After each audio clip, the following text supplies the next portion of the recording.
پاکستان خلک وایي چې پاکستان د وجې نه زموږ ملک برباد شو. ستاسو په دې کې څه رایه ده؟ افغانیان ډېر ناشکره قوم دی. که پاکستان نه وي افغانستان به نه وي. دوی له چې الله جل شانو افغانستان له څه ورکړي دا د پاکستان د برکته ورکړي. که د هغې حفاظت دی او که د هغې هر څه دي. مولانا صاحب لږ د الله نه ویریږه.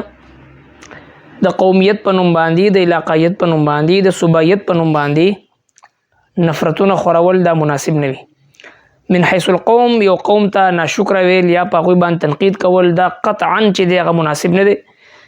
بلکې په کار تاسو له دا ده چې موږ تاسو دا خبره وکړو امت مسلمه چې کله په خپل منځ کې یو شي، مسلمانان په افغانستان د پاکستان چې کله په خپل منځ کې یو شي، اتفاق او اتحاد سره د اعلاء کلمت الله دپاره د الله د دین سربلندۍ دپاره چې کله دوی میدان عمل ته راوځي، نو بیا د 55 ملکونو له څرنګې چې د افغانستان جرأتمند او غیرتمند مسلمانانو شکست ورکړه، نن هم هغوی د شرمندګۍ نه سر د دنیا په وړاندې نشي اوچتولی. د هغه غیرتمند او د ایمانی جذباتو نه ډک افغانان او مسلمانان دي چې خوا دغه افغانستان دی، خوا دغه د پاکستان دی، خوا دغه د بل ځای دی.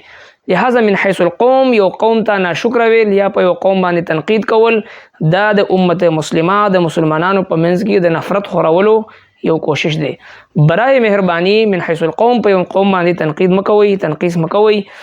او دا هغه کسان چې هغه خوا که هغوی په افغانستان کې دی که هغوی په پاکستان کې دی، داسې تنقیدونه کوي، داسې جرحې کوي، داسې بد رد وایي چې د هغې په وجه باندې د مسلمانانو په خپل منځ کې صوبایت او علاقایت او قومیت او دا نفرتونه خورېږي. دا قطعا چې د امت مسلمه د دې خبرې متحمل نه دی، موجوده حالات د دې خبرې متحمل نه دی چې موږ دا نفرتونه خورو، بلکې د وحدت خبرې کوئ، د اتفاق او د اتحاد خبرې کوئ، د امت مسلمه د یوځای کولو خبرې کوئ، د نفرتونو خبرو نه ځان بچ ساتئ.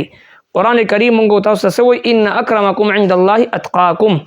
په تاسو کې ټولو نه لوی عزت والا خلک هغه دی، د عزت خاوندان خلک هغه دی چې په چا کې تقوا وي، په چا کې ورع وي، په چا کې خوف خدا وي، په چا کې للهیت وي. نه هغه د قومیت په نوم باندې د فضیلت خاوند وي، نه د علاقایت په نوم باندې، نه د علاقې په نوم باندې، نه د بل څه داسې فضیلت شته سوای د تقوا نه. لہذا چې کله هم تاسو تنقید کوئ، په یو فرد کې یو کمزوري وي نو هغه فرد باندې تنقید وکړئ. چې کله په یو مخصوصو کسانو کې یو کمزوري وي نو هغه کمزوري د لرې کولو دپاره چې دی په صحیح طریقې سره کوشش وکړئ. نه دا چې تاسو یو قوم پسې خبرې وکړئ، هغوی لګیا د بل قوم پسې خبرې وکړي، نو دې سره نفرتونه خورېږي. نفرتونه خورول دا د مسلمانانو هغه قوت او طاقت هغه چې دی وحدت هغه کمزوري کوي. لہذا د دې خبرونه اجتناب کول پکار دی. جزاکم الله.